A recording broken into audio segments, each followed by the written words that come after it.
In a hidden valley far from the eyes of the world, Jesus leads his disciples to a mysterious fountain that flows endlessly, holding a lesson that will change their hearts forever.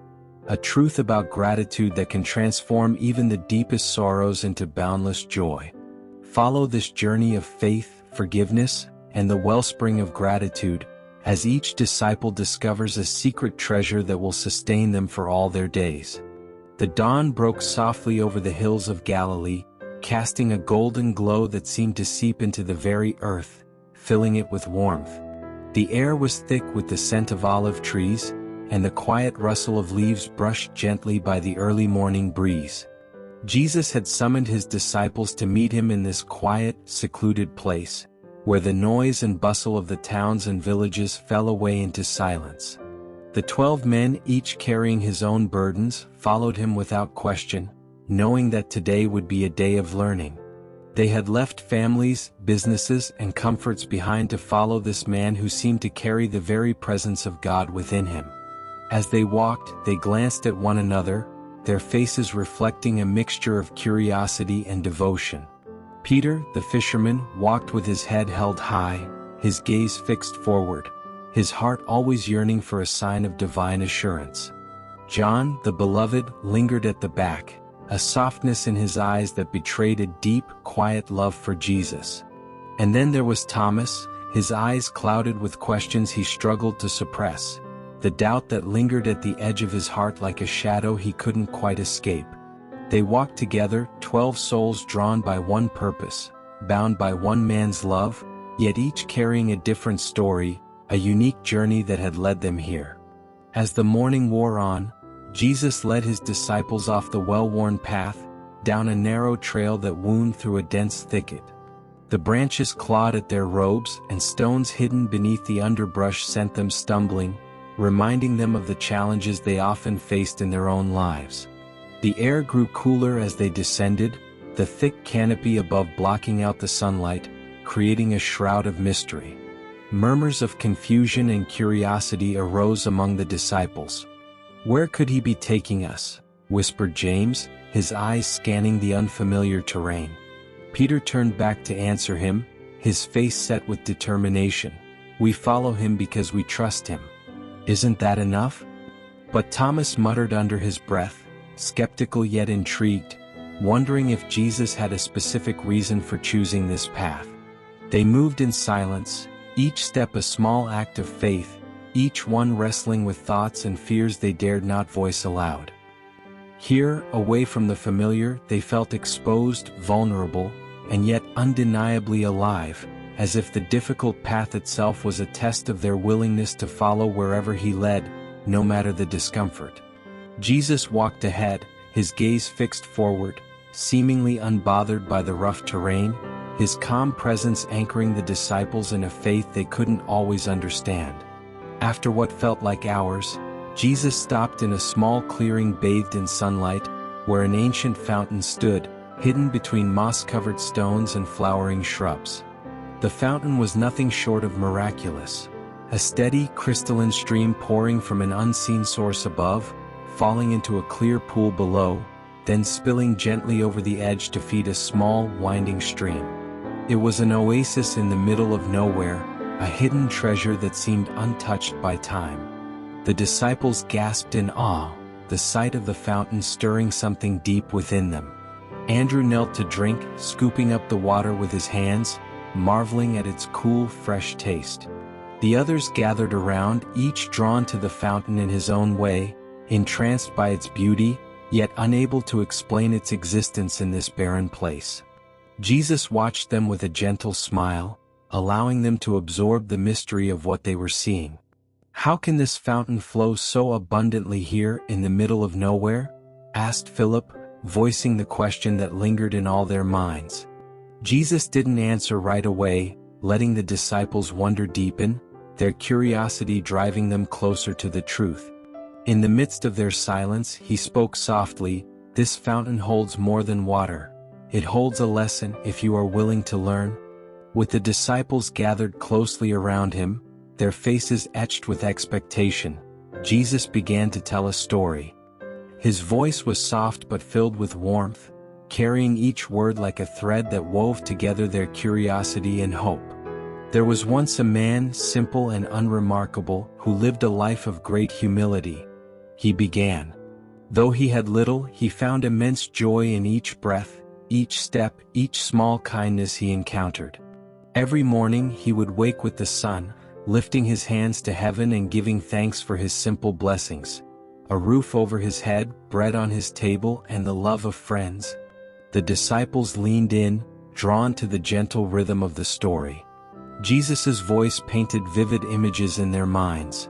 A humble man walking dusty roads with a heart full of gratitude. One day, Jesus continued, as he wandered along a forgotten path, weary and parched, he came upon a fountain much like this one. He knelt to drink, and as the cool water touched his lips, he felt an unspeakable joy. His spirit was replenished, his heart overflowing, as if he had tasted the very essence of life itself. Jesus paused, watching the disciples' faces, letting the power of the story sink in. This fountain, which seemed to appear out of nowhere, was a gift from God, a reminder that gratitude is a wellspring that never runs dry. The more he drank, the more he felt blessed. And so he returned day after day, giving thanks with each sip, his soul renewed with each visit. Jesus left the disciples to sit by the fountain, inviting them to drink from its waters and to reflect on the story. Each man approached the fountain slowly, as if it held a sacred mystery they were only beginning to understand. John was the first to kneel, his gentle spirit sensing a divine presence in the water's flow. As he drank, he closed his eyes, feeling a peace that seemed to seep into his very soul, quieting his fears and filling his heart with a pure, simple love. Peter stood by the edge, watching his reflection ripple in the water, thinking of his family back home. He realized he had been so focused on his duties that he had forgotten to thank God for the blessings he had been given, feeling a pang of guilt mingled with gratitude. Thomas, however, sat at a distance, struggling with the lesson. He wondered if gratitude could truly bring joy, or if it was just an illusion for those afraid to face life's harsher realities. As they each spent time by the fountain, they found themselves drawn to the quiet peace it offered, each man realizing that gratitude was not just an emotion, but a state of being. As they rested by the fountain, Peter, whose loyalty to Jesus was unwavering, opened up about a heavy burden he had carried silently.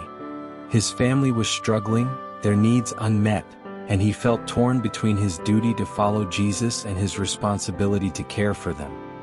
His voice trembled as he spoke, revealing a vulnerability rarely seen in the strong, impulsive fisherman. "Master, I have given my life to follow you, but my heart aches for those I've left behind. What good is my faith if it leaves my family wanting?" Jesus listened, his eyes filled with understanding, and placed a comforting hand on Peter's shoulder. "Peter," he said, "faith does not require you to abandon those you love. Trust that God's provision extends to all who believe, even those you cannot be with. Your love and gratitude for them will reach them even from afar." Peter bowed his head, feeling a weight lift from his heart, realizing that his journey of faith was not a betrayal of his family but a path that would ultimately bring blessings to them as well. That night, as the disciples slept by the fountain, Thomas lay awake, wrestling with doubts that refused to let him rest. He wanted to believe in the power of gratitude, but his heart remained hardened by the trials he had seen and the struggles he had endured. In the early hours of the morning, he drifted into a restless sleep and dreamed that he stood by the edge of an endless ocean. The vastness of it filled him with awe, and as he gazed at the horizon, a deep sense of gratitude washed over him, unlike anything he had ever felt. He awoke, his heart pounding, realizing that gratitude was not about circumstances but about a profound connection to life itself. His doubts were not gone, but a spark of belief had been lit, a fragile yet precious gift. As dawn broke, the disciples were joined by a stranger who had stumbled upon their hidden sanctuary. He was a man marked by bitterness, his face etched with lines of resentment. He shared a tale of betrayal, of a friendship broken by lies and greed, and scoffed at the idea that gratitude could heal such wounds. Jesus listened patiently, and then spoke of forgiveness as a path to peace, explaining that gratitude and forgiveness were intertwined, each one nourishing the soul. To forgive, Jesus said, is to release the grip of resentment, to allow gratitude to flow back into your heart. Only then can true peace be found. The man listened, his hardened heart softened by Jesus' words, and the disciples, each reflecting on people they needed to forgive, felt the healing power of gratitude in a new light. As the sun began to set, Jesus gathered his disciples for one last lesson by the fountain, his voice calm yet filled with urgency. He spoke of life's many seasons, of joy and sorrow, triumph and defeat, and taught them that gratitude is the thread that weaves all these moments into a tapestry of meaning. Gratitude, he said, is the wellspring of life. It fills the soul, nourishes the spirit, and gives strength to face all things. The disciples listened, their hearts full, each feeling that they had been given a precious gift that would stay with them always. With the day drawing to a close, the disciples prepared to leave, their hearts reluctant to part from the sacred place. Jesus approached each one, offering words of encouragement and wisdom, reminding them to carry the fountain of gratitude within them wherever they went. As they walked away, each man felt as if he had been given a secret treasure, a truth that would sustain him through all of life's challenges. They left transformed, each carrying the fountain's gift in his heart, knowing that gratitude was not just a momentary feeling, but a way of life that would guide them forever. This is end of the story. Comment amen if you believe in Jesus' blessings. Please like this video and subscribe this channel for more Jesus story like this. May the God watch over you.